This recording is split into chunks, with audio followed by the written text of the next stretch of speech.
할렐루야. 우리 앞뒤 옆에 계신 분들과 인사 나누겠습니다. 잘 오셨습니다. 은혜 받으세요. 이렇게 인사하겠습니다. 여러분, 스페인의 동방박사의 날을 아십니까? 스페인은요 12월 25일 성탄절을 시작으로 1월 1일 새해, 1월 5일과 6일까지 연휴를 보낸다고 합니다.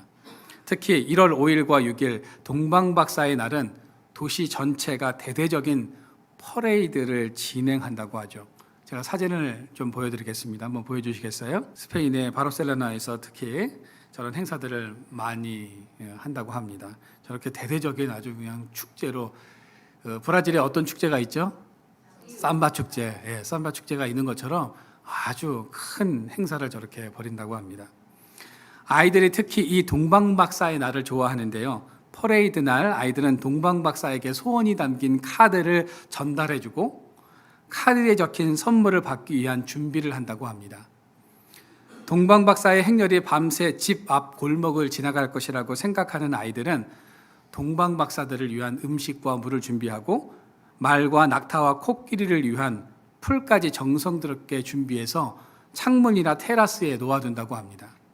다음 날 아침 정성스럽게 준비된 음식과 물이 줄어 있다면 누가 다녀간 겁니까? 동방박사들이 다녀갔다는 뜻이라고 하죠.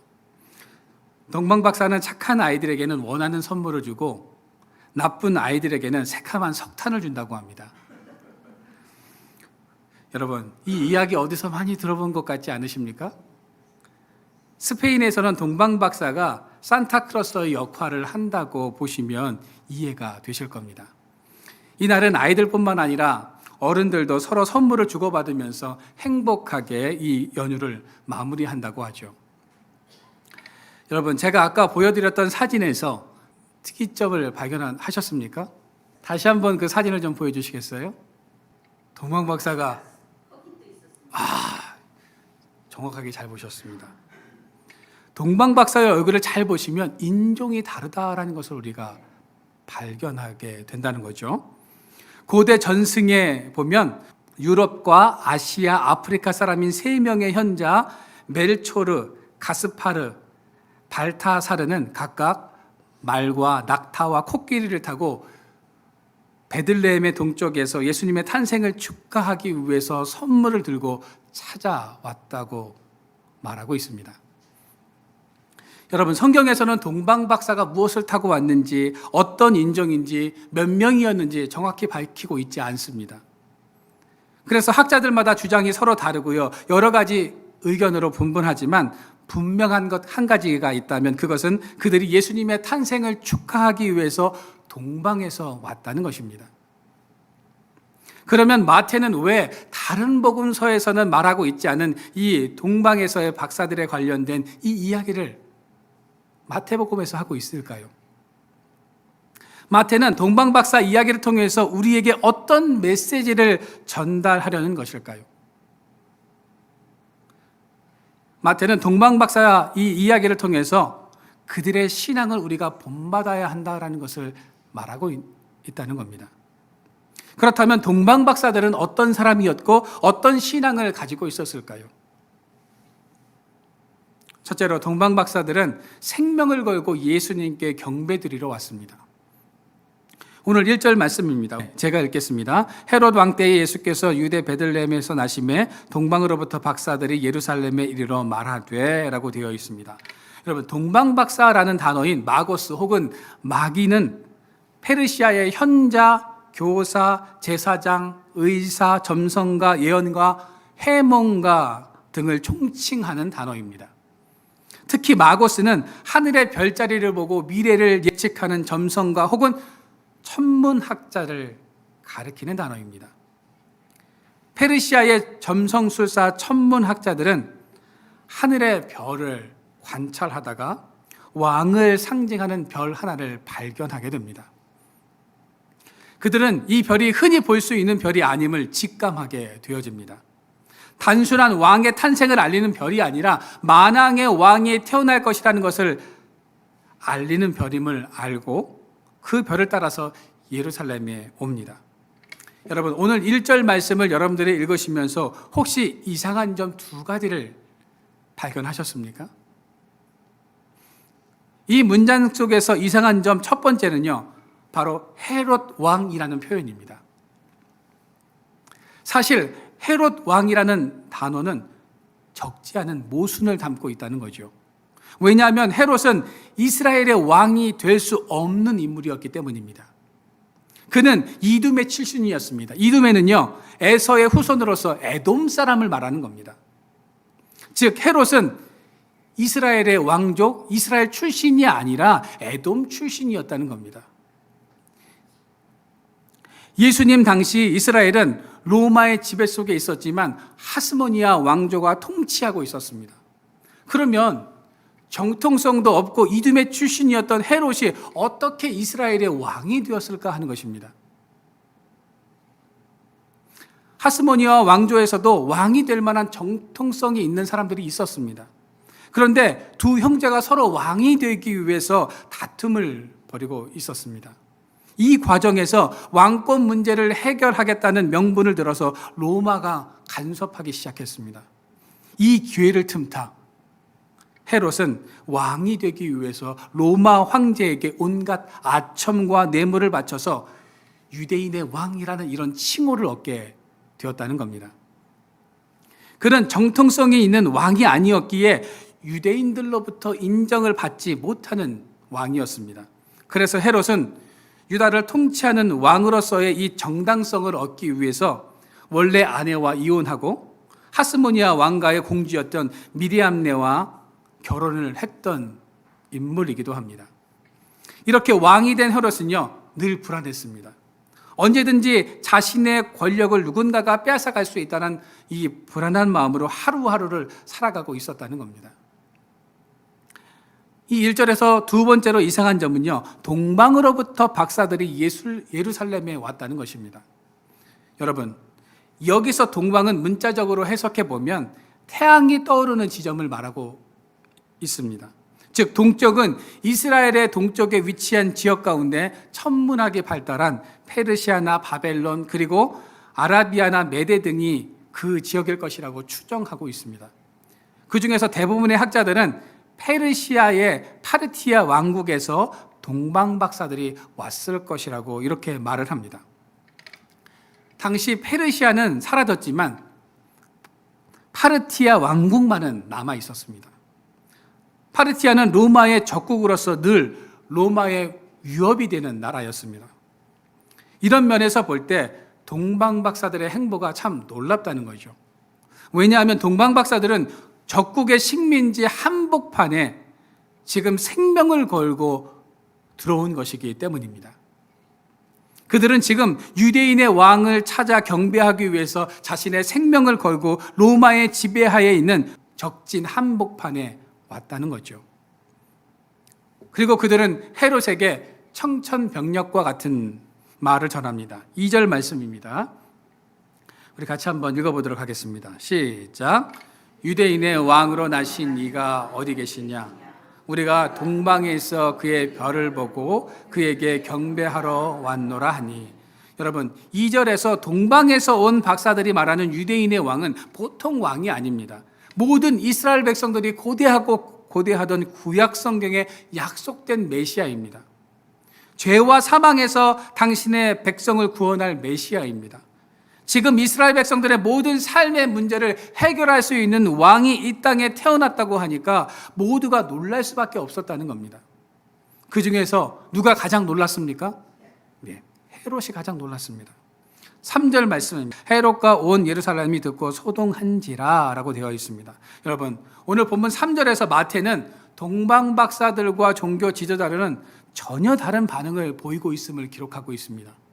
동방 박사들은 파르티아에서 생명을 걸고 예수님께 경배하러 왔다고 기록하고 있는 반면 헤롯과 예루살렘에 있는 사람들은 이 소식으로 인해서 소동했다라고 이렇게 기록하고 있다는 거죠. 2절에서 말하는 경배하다는 헬라어로 프로스케네오인데 그 의미는 무릎을 꿇고 엎드려 이마를 땅에 대다라는 그런 뜻을 가지고 있습니다. 즉 동방 박사들은 아기 예수님께 무릎을 꿇고 엎드려 이마를 땅에 대면서 절을 하며 그 왕을 찬양하기 위해서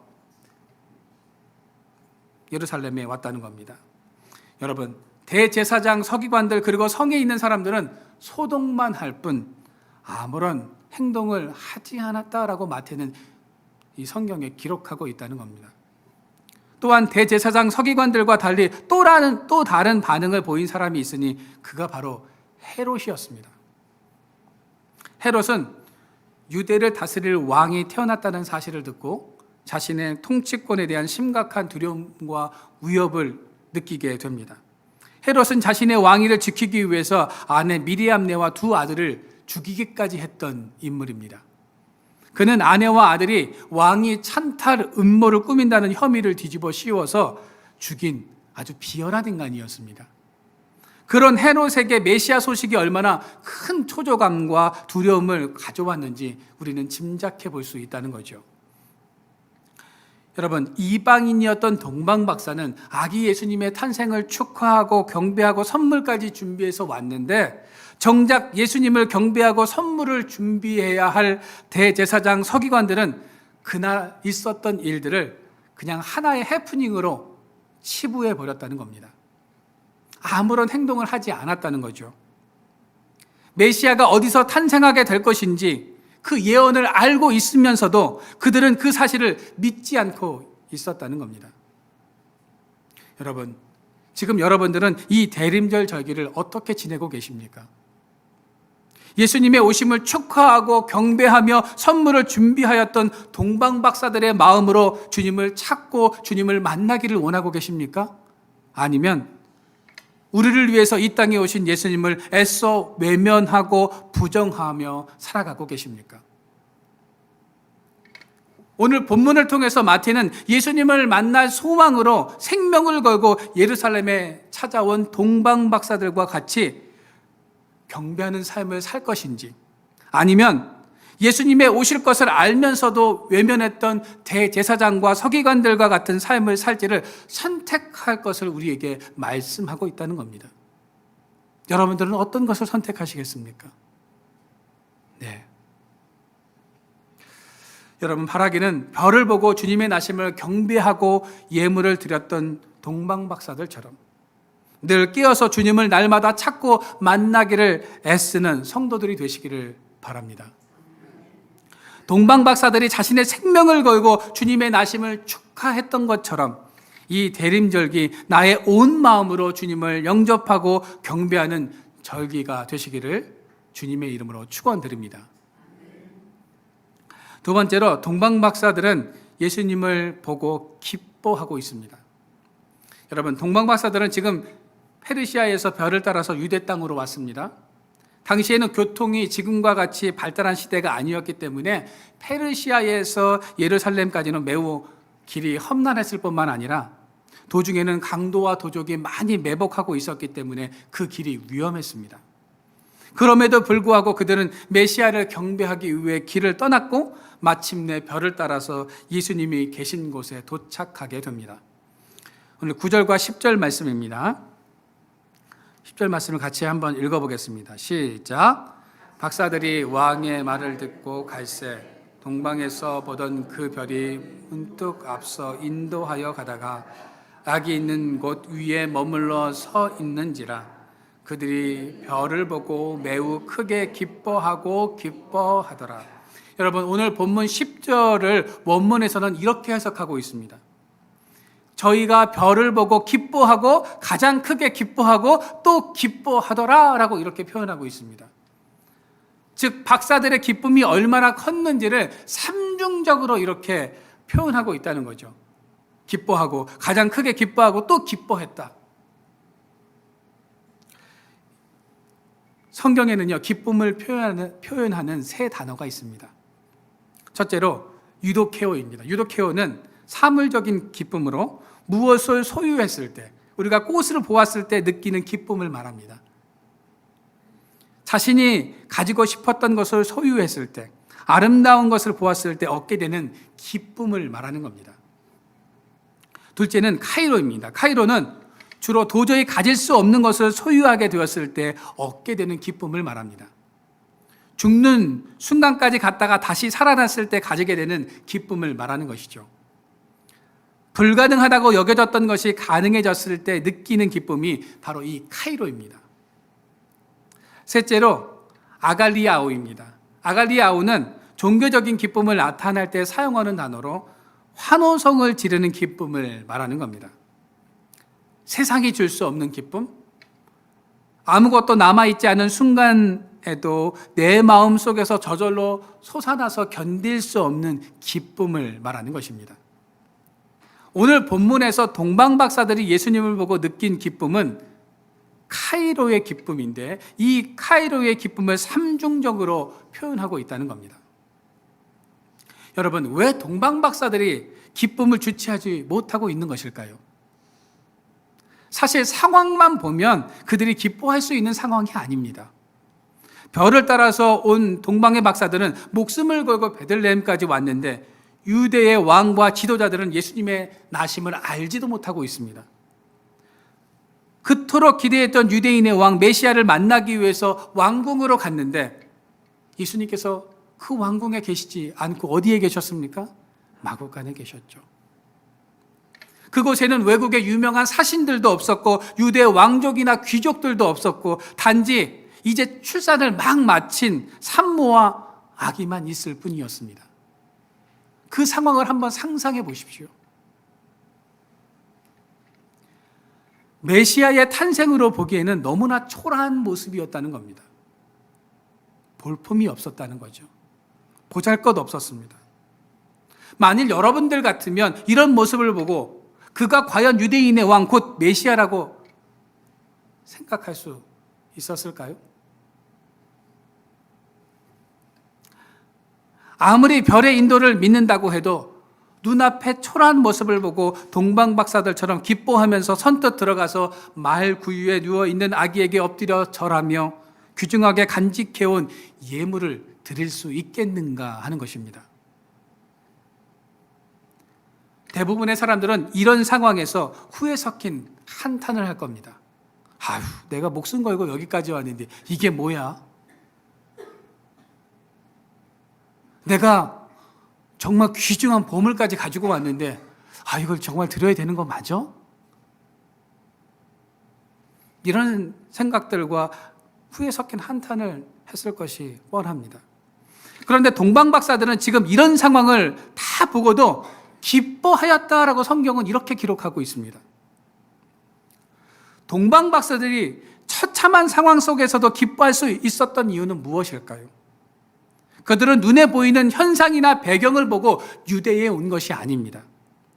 메시아인 아기 예수님의 탄생을 진심으로 축하하기 위해서 온 것이기에 그들은 그곳이 마구간이 아니라 도살장이어도 상관이 없었을 겁니다. 그 메시아에게 경배하고 기뻐하며 자신이 준비한 예물을 드릴 수 있는 것만으로도 그들은 기뻤다라는 거죠. 여러분, 우리들도 이 동방박사들처럼 주님의 오심을 축하하며 기쁨으로 맞이할 수 있게 되어지기를 소망합니다. 내가 가진 것으로 인해서 기뻐하고 좋은 일이 생겨서 기뻐하는 이 유독해의 기쁨이 아니라 주님을 만난 기쁨, 세상의 것으로 채울 수 없는 기쁨으로 즐거워하는 저와 여러분들의 삶이 되어지기를 소망합니다. 여러분, 바라기는 우리가 동방박사들처럼 예수님을 만난 것만으로도 기뻐할 수 있고 예수님 한 번만으로 만족해 할 수 있는 이런 기쁨으로 충만케 되어지기를 축원드립니다. 세 번째로 동방박사들은 아기 예수님을 메시아로 고백하고 있습니다. 여러분, 우리가 여기서 또 한 가지 의문을 가져야 합니다.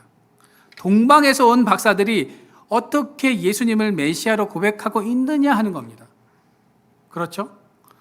별을 연구하고 바라보는 사람들이었기에 하늘에 갑자기 나타난 별이 특별하고 지금까지 보았던 어떤 별과도 비교할 수 없는 것임을 그들은 알고 있었습니다. 그렇다고 그들이 별만 보고 메시아의 탄생을 감지했다고 보기는 어렵다는 거죠.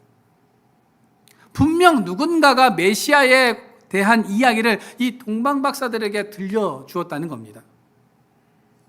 여러분, 그렇다면 이 동방박사들에게 메시아에 관련된 이 이야기를 해준 인물은 누구였을까요? 그는 다니엘이었습니다. 선물이었을 겁니다. 추측해 보건대 동방에서 온 박사들은 점성술과 천문학이 발달했던 바벨론과 페르시아의 총리였던 다니엘을 통해서 유대인의 메시아 사상을 전해 들었을 가능성이 높습니다. 그렇지 않고서야 그들이 예수님을 유대인의 왕, 즉 메시아로 칭할 수 있었겠느냐 하는 겁니다. 여러분, 이처럼 동방 박사들은 예수님이 유대인들이 그토록 소망하던 메시아임을 알고 있었던 것입니다.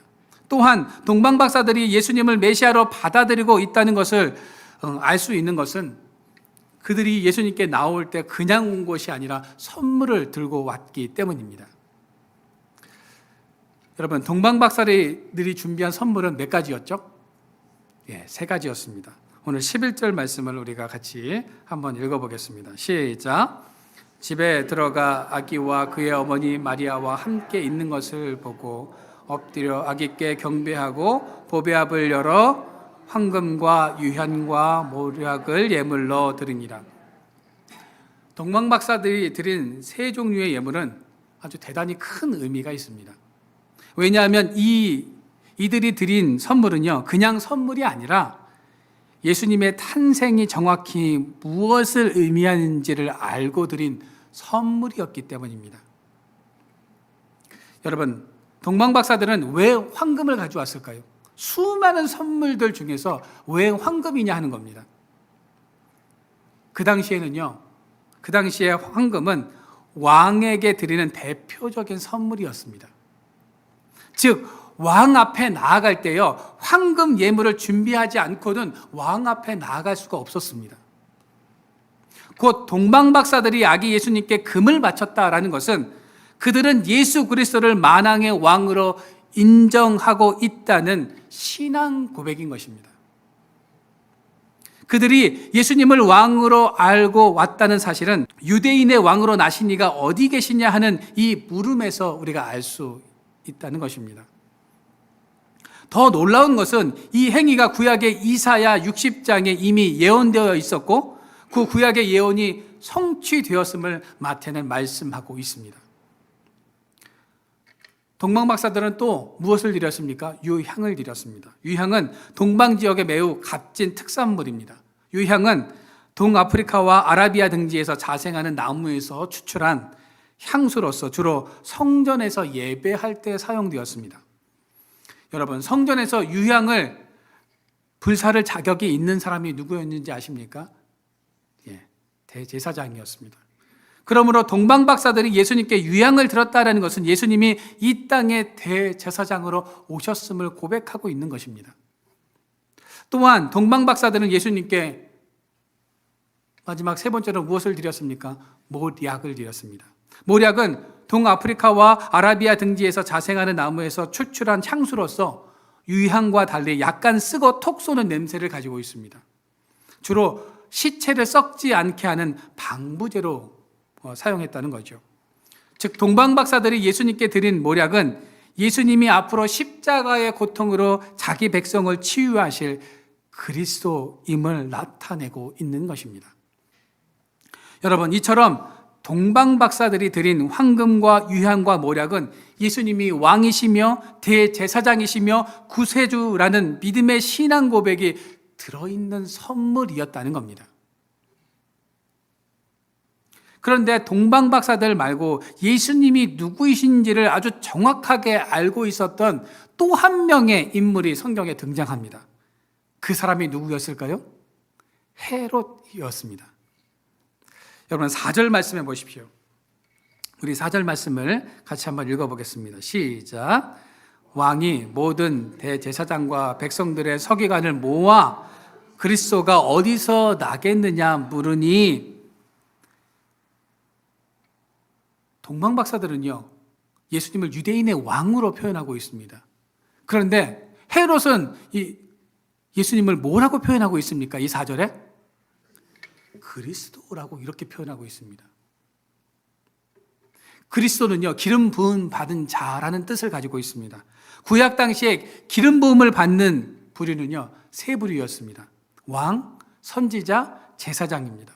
즉 헤롯이 예수님을 그리스도로 표현했다는 것은 예수님이 이 땅의 왕이시면서 동시에 제사장이면서 우리를 구원할 구세주라는 사실을 인정하고 있다는 겁니다. 헤롯은 예수님이 그리스도라는 사실을 알면서도 인정하고 싶지 않았습니다. 헤롯은 불안했습니다. 두려웠습니다. 자신의 권력을 내려놓고 싶지 않았습니다. 그래서 그는 하지 말아야 할 아주 끔찍한 생각을 하고 맙니다. 7절 말씀을 보겠습니다.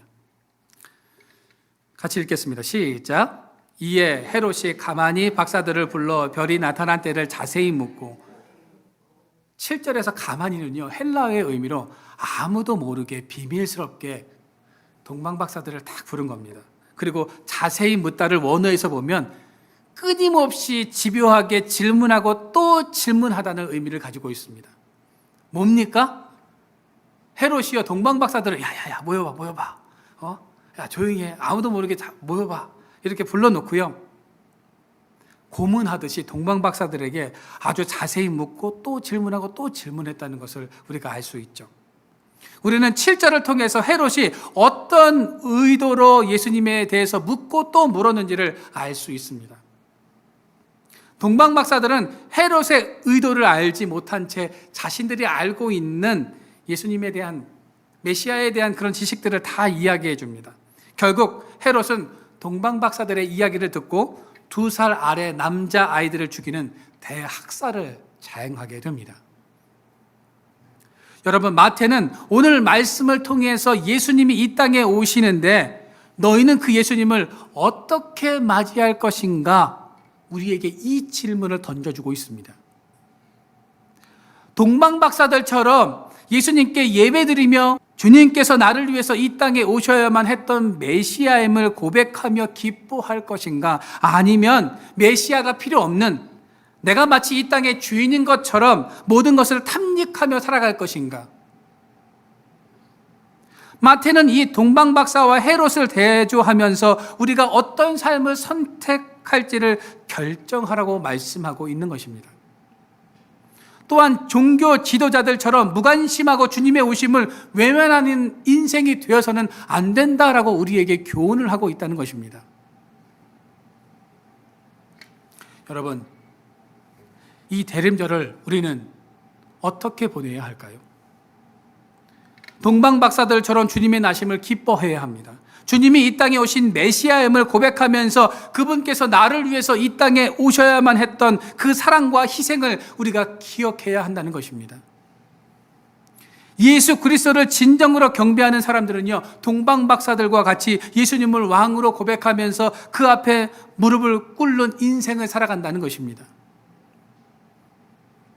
바라기는 여러분, 이 절기에 하나님께서 나를 위해서 그 아들을 이 땅에 보내셨음을 믿음으로 고백하시기를 바랍니다. 주님의 오심을 기뻐하면서 그 예수님께 경배할 수 있는 여러분들이 되시기를 소망합니다. 주님 한 분만으로 만족합니다 라고 고백할 수 있는 이 대림절기를 보내는 저와 여러분들의 삶이 되어지기를 주님의 이름으로 축원드립니다.